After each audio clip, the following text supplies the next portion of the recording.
नमस्कार. मी आज करणार आहे आंब्याच्या शिरा. त्यासाठी मी कढई गरम करून घेतलेली आहे. त्यात थोडंसं तूप घालून आपल्याला ड्रायफ्रूट रोस्ट करून घ्यायचे आहेत. ड्रायफ्रूट रोस्ट झालेले आहेत, मी काढून घेत आहे. नंतर 1 वाटी इथं तूप मी घातलेलं आहे.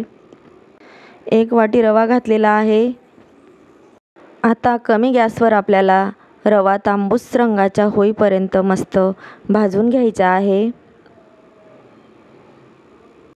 रवा भाजताना चमचा आपल्याला सतत चालवत राहायचा आहे, जेणेकरून रवा खाली चिटकणार नाही. रवा इथं मस्त तांबूस रंगाचा आता दिसायला लागलेला आहे. रव्याचा मस्त खरपूस असा सुगंध दरवळत आहे. रवा इथं भाजून तयार आहे. 1 कप एवढं इथं आता मी दूध घालणार आहे. दूध घातल्यानंतर इथे मी वेलची पूड घालणार आहे.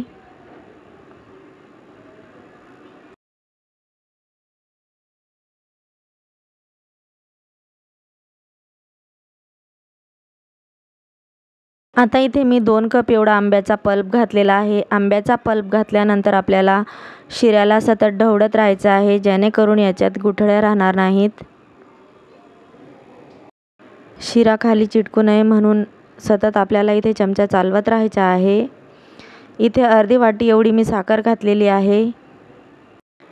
नंतर भाजून घेतलेले ड्रायफ्रूट्स इथं घालणार आहे. ड्रायफ्रूट्स घातल्यानंतर आपल्याला साखर विरघळेपर्यंत शिरा चमच्याच्या मदतीने मस्त चालवत राहायचा आहे.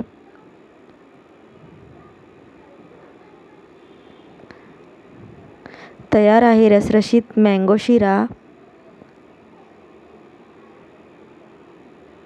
चॅनलला सबस्क्राईब करा, व्हिडिओला लाईक करा, शेअर करा आणि कमेंट नक्की करा. धन्यवाद.